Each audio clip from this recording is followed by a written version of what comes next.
Hey guys, it's Ashley, and in today's video I'm going to be doing my first book haul of 2019. It's already the middle of January and this month has flown by already, but I still have a bunch of books from last year that I have to haul, so that is what this video is going to be for. A majority of these that I have today are from last year. There are a few that I've received this year. I'm just really excited to show you some of them, so let's get started. The first book that I'm really excited to show you is Undying by Amie Kaufman and Megan Spooner, the second book in the Unearthed duology. This video is paid promotion by Disney Book Group, and they kindly sent me a copy of Undying so that I could know how this series is going to end. If you don't know anything about this series or Unearthed in general, let me go ahead and share a few details with you. So this duology is kind of like a sci-fi, Indiana Jones, Tomb Raider sort of mesh of all of those three things. So we start off when Earth intercepts a message from this long extinct alien civilization called the Undying. They have this advanced technology that is said to be able to undo all of the damage that we've done to this Earth, and it kind of leads us to this planet Gaia that is home to all of this treasure trove of information. We follow two characters, Jules and Mia. Jules is a scholar who wants nothing more than to study all of these technologies and try to figure out a way to fix this damage. And then Mia is known as a scavenger who basically just wants to loot everything for her own gain. Jules and Mia both smuggle themselves onto this planet,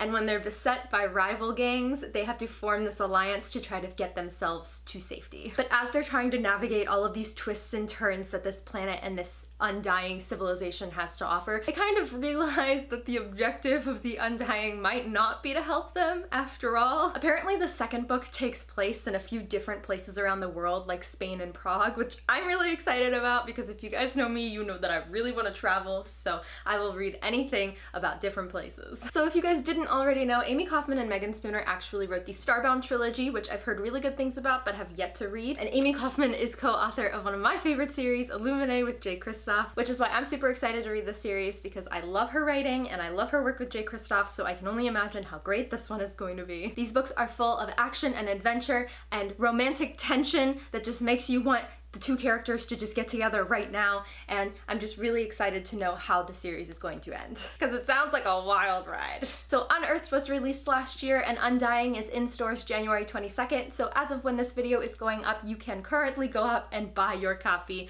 I will have a link in the description below where you can find more information on it and can get your own. So the next book that I have to show you is one that I believe I requested from HarperCollins, but then it never got to me, and then suddenly I got a package with it and I couldn't even remember if I had requested it or not. But that being said, it is called Estranged by Ethan M. Aldridge. This is a graphic novel, and the reason that I decided I wanted this was because the cover is beautiful. I don't know, I just find that really pretty. So it's about these two children, Edmund and Childe, who were swapped at birth. Edmund lives in the world above with fae powers that make him different from all of the humans, and the Childe lives among the fae in the world below, where being a human makes him a curiosity at the royal palace. And then a cruel sorceress takes the throne, and they realize that the fate of both worlds may be in their hands, even if they're not sure which one they belong to. It kind of sounds like a mix of like a fantasy, action, and adventure, but also like an underlying theme of trying to figure out where you belong and who you are. And the illustrations are like that, and I really like them, and I'm really excited to jump into this. The next story that I have to share with you is one that I got from a friend for Christmas, and that is Vengeful by V.E. Schwab. I love V.E. Schwab. Her writing is so beautiful, it's so good, it's so just everything that you want in a book, and Vicious is so good, and I've been hearing wonderful things about this story, so I'm very excited to hop into this. For some reason, the end of last year was a time where I kept saying I wanted to read all of these sequels and then I never got around to it. Like Vengeful, Arch Enemies, Wondersmith, like I wanted to get all of those things. Queen of Air and Darkness. But for some reason I decided to read completely other books and I don't know why. So these next few months are going to be me catching up on things that I have been putting off for a really long time. That being said, I'm so excited to get to this story. I've heard so many good things, and I know that there's a new character, Marcella, in this, who I am extremely excited to get to because there are some good quotes that I've read that other people have posted on Twitter and things, and it just makes me so excited. The next few books that I have were actually sent to me by Simon Teen a long time ago, but they all come out within the next few months between January and March, and most of them sound really good. So I'm excited to share with you some little tidbits from those. First up, we have Slayer by Kiersten White, which I'm pretty sure is just the Buffy the Vampire Slayer retelling, or like the book that's based off of that. I know nothing about Buffy the Vampire Slayer, and I know that some people on BookTube are massive fans, so I apologize for not knowing anything about this. From what I've read on the back, it sounds really good. I would definitely be interested in giving it a shot at some point. But I am curious, do I need to know anything about Buffy going into this? Is this like a different story of Buffy? It just says from the world of Buffy the Vampire Slayer. So is this about Buffy? It looks like it's about Nina and her twin sister Artemis, who are far from normal, so I don't think it is. Does Buffy not make an appearance in this? It would be kind of weird if she didn't. I don't know. I don't know why I'm asking these questions. I don't know what's happening right now. Oh, by the way, Buffy the Vampire Slayer should already be out, I believe. It comes out like January 8th? Yeah, the 8th. So this should already be out at this point. Next up, we have one that sounds super interesting to me, but is not really in my usual set of reads, and that is Girls with Sharp Sticks by Suzanne Young. This one doesn't come out until March 19th, but it sounds really interesting, even though it's not something that I usually reach for. Basically, it's about these girls of this place called Innovations Academy who are beautiful and well-behaved and obedient, but apparently their carefully controlled existence may not be quite as it appears. Mina and her friends uncover the dark secrets of what's actually happening there and who they really are. The girls of Innovations Academy will learn to fight back. Bringing the trademark plot twists, high-octane drama that made The Program a best-selling and award-winning series. Oh, she wrote that. She launches a new series that confronts some of today's most pressing ethical questions. So some of this sounds super interesting. It also sounds kind of like a thriller in a way. I'm not really sure, but like I said, it's not something that I'd usually reach for, but it does sound really, really interesting, and I would definitely be willing to give it a shot. Next up, I have The Cold in Her Bones by Peter Nell Van Arsdale, and this is another one that I don't think falls into my usual things that I reach for, but it does sound kind of cool at the same time. Like, this one to me sounds kind of like folklore in a way, or like it's based off of some kind of folklore. So basically, we follow this girl named Milla, whose whole family lives on an isolated farm, and one day a girl named Iris comes from a nearby village and tells them that the village she came from is cursed by a demon who possesses girls at random. The demon is now coming for Iris. So Milla leaves home to save her only friend to break the curse forever, but now she has a terrible secret of her own. Milla is changing too, and may soon be a demon herself. So it like starts off as this folklore kind of thing, like this fable or whatever you want to call it, like, you know, oh, a demon is possessing girls on a farm, like, I don't know, it just sounds like it to me. I don't know what I'm thinking. And then all of a sudden, Milla's gonna be a demon.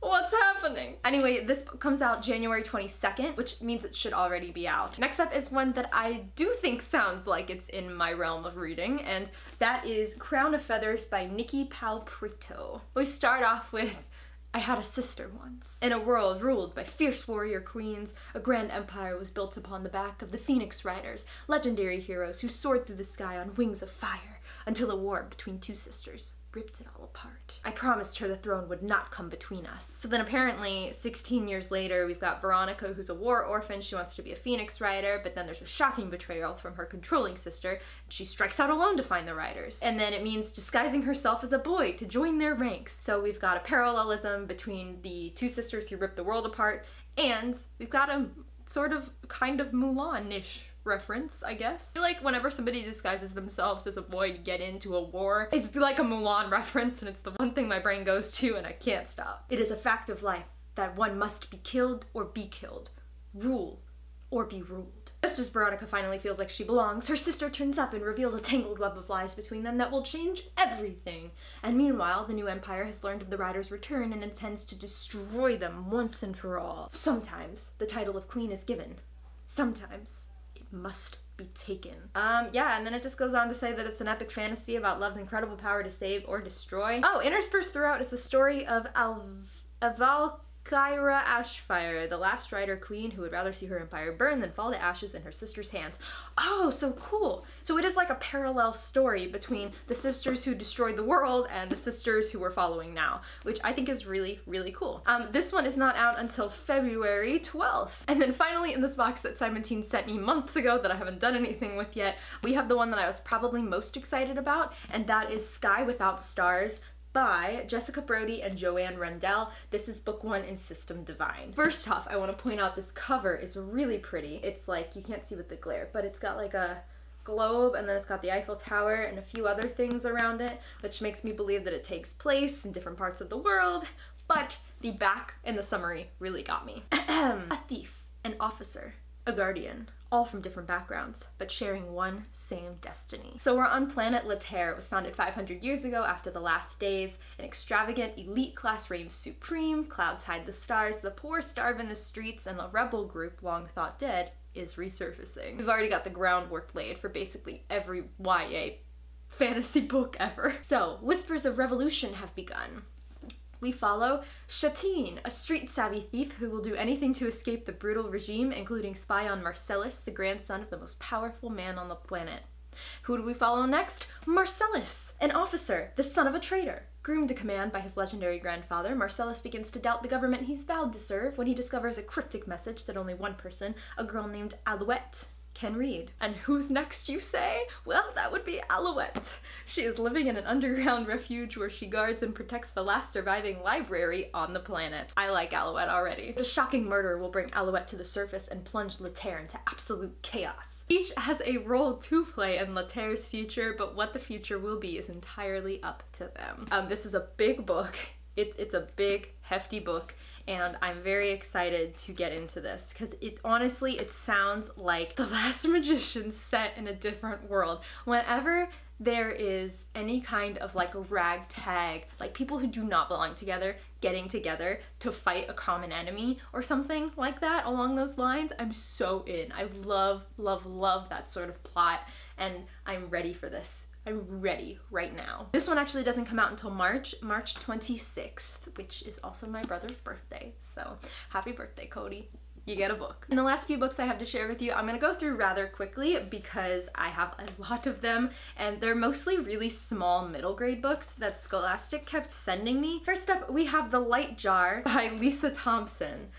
This one doesn't come out until January 29th. It's about this boy and his mom that are running away and fleeing from an emotionally abusive situation. One day his mom heads off for groceries and doesn't return, and he's left abandoned and afraid and in the dark. But then a strange girl trying to solve the mystery of a treasure hunt comes, and a reappearance from a friend of his past, and he needs to find the bravery to face down his fears. It sounds like an emotionally draining book, but it sounds like a really, really good story. Then we have The Ice Garden by Guy Jones, which also comes out January 19th. This story sounded super interesting to me because it starts off with Jess is allergic to the sun. She longs to be like normal children, to have friends whom she can play outdoors with, but her days are split between tutors and doctor's appointments. Then she sneaks out one night to an empty playground, and then she discovers a magical garden made completely of ice, a place that shields the sun and allows her to be free. The sun isn't the only thing she fears. Some of these middle grade books are like really stepping up. Like, I really think that a lot of these sound interesting. The words are so large, oh my goodness. Can you see that? Next up we have Game of Stars by Sayatani Dasgupta. This is the second book to The Serpent's Secret, which I have not yet gotten a chance to read, but now that I have both books, I'm honestly thinking about just going ahead and binging them both. From what I remember, the first book is sort of about this girl who finds out she's this princess, but also something about mythology, and it's just a blend of a lot of the different things that I really like to see in these kind of middle grade books. I think I remember talking about how it reminded me of The Mortal Instruments in a way, because there were like two people fighting over her, and then there was like, I don't know, I think my brain was somewhere else that day when I was saying all of that, but regardless, this story sounds incredible and the world itself sounds incredible. I would really, really be interested in reading this, especially because I just noticed this. Wait, if I like let this focus, right? Do you see all of the little girls that are like on little skateboards or whatever around them? What is happening? Next up, and we're almost done here, we have Last of Her Name by Jessica Khoury. This kind of seems like some kind of a Romanov sort of family tied in with some kind of sci-fi-ish thing. It says 16 years ago, rebellion swept the galaxy known as the Belt of Jewels. Every member of the Leonov royal family was murdered, down to their youngest child, Princess Anya. We follow this girl named Stasia, who spends her days half wild, rambling her father's vineyard with her friends Cleo and Pol. A Union ship appears in the sky bearing Director Eminent himself. He declares that her sleepy village is a den of Empire loyalists and claims that Princess Anya is alive, and Stasia is the lost princess. So I think this really is sort of like a, isn't it Romanov? Like the Romanov family? Is that what I'm thinking of? Am I wrong? Somebody please let me know. But yeah, so then Pol smuggles Stasia to an escaped ship, and Cleo is left to the hands of the Union, and now they have to go find her friend. So it's like this action-packed sci-fi mixed in with this sort of historical fiction retelling. I don't know, it sounds so interesting now that I'm reading about it, and I'm very interested in seeing what the heck is gonna happen. This one's not out until February 26th, by the way, so we've got some time for this one. And then finally, last physical book that I have here today is Pretend She's Here by Luann Rice, which doesn't come out until February 26th again. This one, I believe, is some kind of thriller, I think. Emily Lonergan's best friend died last year, and Emily hasn't stopped grieving. Lizzie Porter was live, loudly, and fun, Emily's better half. She can't accept that she's gone. When Lizzie's parents and sister come back to town to visit, Emily's heartened to see them. The Porters understand her pain. They miss Lizzie desperately, too. Desperately enough to do something crazy. Something unthinkable.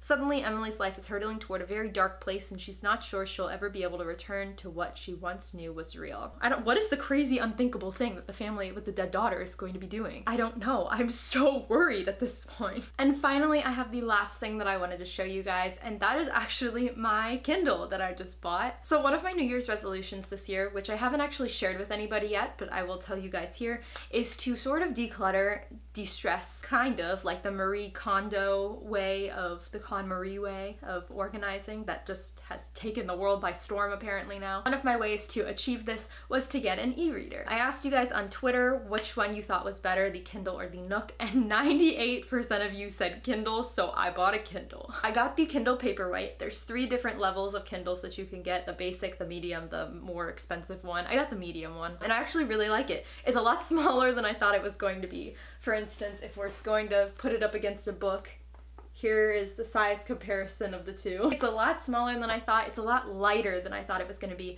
but that just makes it so much easier to transport around everywhere. By the way, this isn't like a sponsored anything for Kindle whatsoever. I wish it could be, but it's not. I just really like this, and I'm just wanting to tell you guys about it, okay? Anyway, the reason that I'm bringing this up not only is because I want to start reading ebooks more so that I don't have so many books on my shelves, but really just to address the problem that some of BookTube has about materialism and collecting books. I'm not saying that collecting books itself is a problem. I'm saying that shaming people for not liking physical books, or for not having a lot of physical books, or for feeling like you're not enough because you don't have as many physical books on your bookshelves as other people do, that's the problem. I think that no matter how you read books, how many books you have, as long as you're taking in a story and you're enjoying what you're doing, you do you, and that is more than enough. I used to look at my bookshelves and think that, you know, they were the most beautiful things ever, and now when I look at my bookshelves,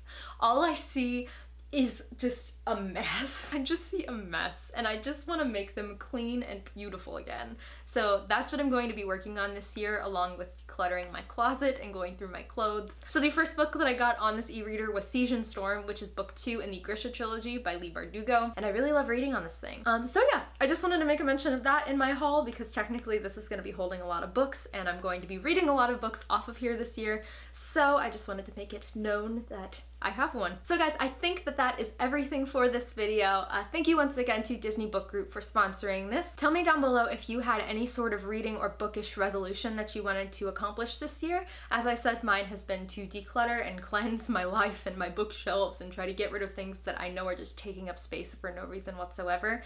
What is one of yours if you have one? Remember, you can pick up Undying by Amy Kaufman and Megan Spooner on January 22nd. It is in stores now, and I will have a link in the description below if you would like to get your own copy. So I think that's going to be it for this video, you guys. Thank you so much for watching, and I will catch you later. Goodbye!